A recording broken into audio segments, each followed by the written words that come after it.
Lidhe direkte e kemi një mik të emisionit ton, Rën Kastrati kthehet tek ne. Rën, përshëndetje, kënaqësimet pas shumë kohësh në Kosova Today. Faleminderit, kënaqësi po përshkruar.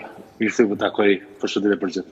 Faleminderit shumë. Pak të merrem me kontekstin psikologjik, zotri Kastrati, Ardiana tregoi për shqetësimin e fëmijët të saj. Realisht sa lën pasoja këto gjëra, për shembull, që nesër i njëjti të refuzoi të shkojnë në shkollë, të refuzoi të rri vetë në shtëpi, të refuzoi të dalë natën dhe gjëra të tilla.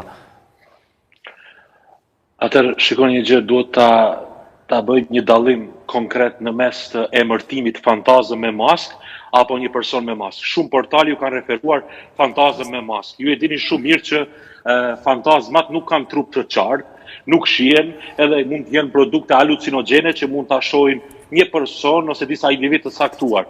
Dhe kur shoh portalit i referohen sikur fantazëm me mask, atë pse shumë. Por zotri Kastrati, të merremi pak me çështjen psikologjike, mbase për çështjen e portaleve kemi Vullnetin dhe Ardianën, besoj që janë mjaft. Jo, ka drejt vëllai.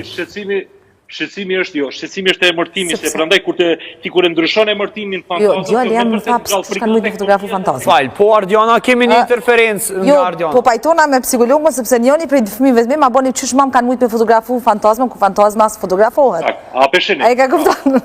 Më thon, të unë kanë qenë vetëm ata të cilët e kanë zgjedh puzzle-in duke përjashtuar të voglin, i cili shumë i vogël për me logjiku dhe normalisht që mu dash me lut rolin e. Po jo të gjithë fëmijët në Kosovë kanë vëllezër apo 13 të cilët mund m'ia shpjegu situatën. Çka në shok se nuk ja shpjegon kërkush situatën dhe çfarë impakti mund me pas ky fenomen. Megjithatë krom, po qenë sinqert, ne rritemi me një formë të edukimit, që po vjen polici, po vjen fantazma, kështu që mos ta bëjmë këtë edhe si gjë që si kemi parë kur, por as mos ta bëjmë një normë të pranueshme në shoqërinë tonë friksimin e fëmijëve, sepse besoj se është çështja ku forma e dur për mi eduku.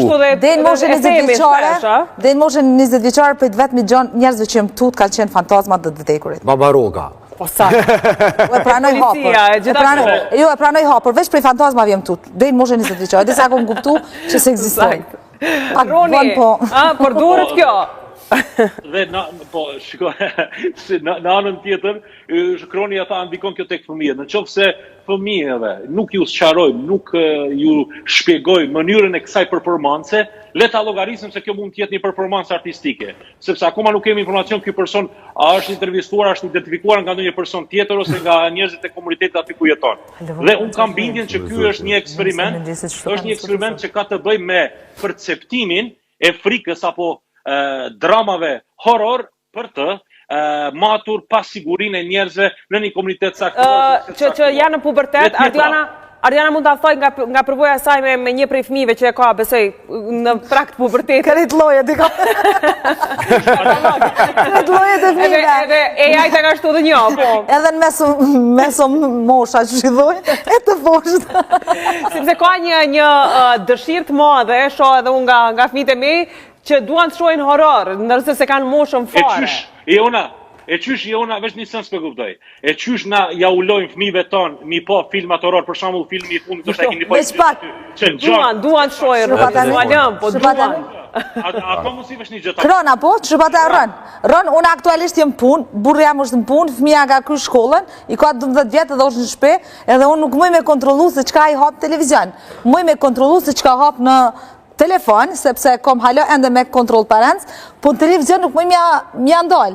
Ja kupton sjelljet, ja kupton adrenalinën, reagimet, pyetjet kurioze, çdo gjë tjetër gjatë diskutimit që zhvillon me fëmijën. Kjo është shumë e rëndësishme. Kjo është shumë e vërtetë, po nuk po flasim për që kjo kjo ngjarje, a di ç'është po më ngjason mua sipas opinionit tim. Po më ngjason sikur se filmi Terrifier 3-shi, ndoshta e keni pa. Do të thënë, po mundohen me bëni performancë artistike, me ndryshu pak rutinën. S'ka qenë as performancë, nuk ekziston ky njeri. Ka qenë krijuar edhe imazhi i parë me AI, është i krijuar puro nga inteligjenca. Urdhna? A e ke pa filmin Terrifier 3-shin? Do shta dhe kompos. Nuk ka po film, po imazheria për cilën po flasim është produkti e AI-it. Nëse bën më kyç, ka shumë foto që publikohen me AI. Po pyetja është pse që ke foto ka vëzë, fiks. Kjo ka të bëjë narrativa, përshkrimi që shkruaj. Jo, kjo ka të bëjë me tri, ç'më më thon, shtyllat kryesore të algoritmit, që është lakmia, panika edhe lufta ose ideja që ka menduar diçka shumë e keqe. Një përgjigje. A? Një përgjigje, a mund të mundet? Po. Jemi të prirur me besu në gjëra misterioze, magjistareske që ngjallin adrenalin. Dhe është shumë rëndësishme ta kuptosh një gjë. Këtu, kjo figurë e maskuar, tek personat, përveç në ngjallë adrenalin, po ngjallë atraksion. Po, dhe kështu... Roni, çka janë komentet tua? A di çka është interesante këtu?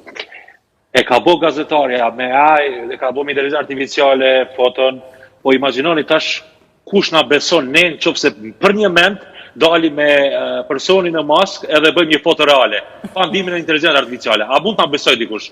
Vullneti e komentoi çështjen e një aplikacioni që verifikon a janë fotot të gjeneruara me inteligencë artificiale apo jo. Po vullnet, sa është i standardizuar e aplikacion dhe çfarë verifikimi ka dhe sa është i besueshëm, se sot inteligjenca artificiale përveç që po e lehtëson punën tonë, ka dhe një efekt tjetër anësor negativ. Cili është efekt? Po e deformon realitetin dhe po na bën shumë më shumë vizual se sa objektiv. Pak a shumë që ta thash edhe unë, po ideja është që ta është me vërtetu, përdora që Geminin për shkak që ka për shkak dhanave që i ka. Edhe Google i besoj më shumë çfarë si sa Google, që atë është database më e madhe se e tjerave dhe është e logjikshme me thonë se. Ama përsëri pyetja është deri ku do të më vazhdu edhe sa më na vazhdu me bëj pyetje. A bëni pyetje? Po, Roni. Bëni pyetje. Vullnet, vetëm një gjë, po dëgjoj me vërtet me vëmendje, po ne nuk njihemi akoma live, po vetëm po tregoj kurioziteti im gjatë gjithë kohës, kohëve të fundit, në sfida, debatesh me njerëz që mirën me teknologji, a din cila ka qenë? A din që nuk mundet kur një avatar, një chatbot ose një inteligjencë artificiale me imitu ose me kriju një subcortex ose një subkoshiencë. Ndërdije. Nësë mundet me bo një subkoshiencë, që ta mërmenja? Ndërdije në Shqip. Apo kjo është tem shumë gjanë, nuk e di, nuk me tja përshgjigje se veç që ke kamet. Vedia kamet pa u. Ashtë kjo s'bën. Ndërdia, fix. Ama di pse s'bën kjo? Se robotët nuk vinë nga stadet evolucionare organike. Që për çfarë? Po. Ama vinë prej inteligjencës aliene që na nuk e kuptojna. Jo, kalove tash konspiracioni. Jo, na nuk, psa e kupton ti, qysh kriju ota, AI, qysh funksionon AI, se as kriju si AI, ka thonë që asë si kuptoj ma, qa ndodhë. Na e kemi kriju.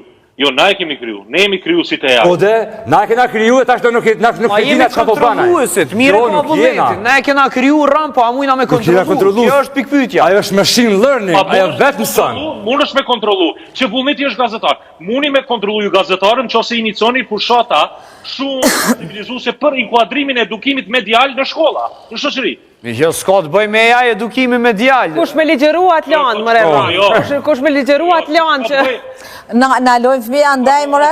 Ma shumë din për e jajta se na? Mirë, Roni, me gjitha të tja shojme dhe këndet apo anët pozitive gjithë. Edhe unë mene që të me konë lanë specifik kemi mësu në zanësat fëmit. Po, do të ishte mirë. Shka është e vërtet, shka nuk është e vërtet.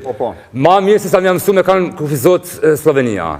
Që i mësojnë geografi që i munojnë a fëmit. Dhe me ato librat historisë, ka luftat pëtërore përfëndoj këta, një që kash, a vëzën, ma mirë është me mësu fëmive, qa është e vërtet, qa nuk është e vërtet, cilin lajnë me kuptu, cilin lajnë mas me kuptu. Se që shpime ndikohet. Fakt në YouTube, pra marëm shkas nga Fantazma e Prishtinës, apo e humbë sensin e realitetit në inteligjenca artificiale, po kanë thënë 83%, jo kanë thënë 17%. Faleminderit shumë Ron Kastrati, kënaqësi të të kishë program, të presim prapë në një moment tjetër. Faleminderit edhe juve, punë të mbarë.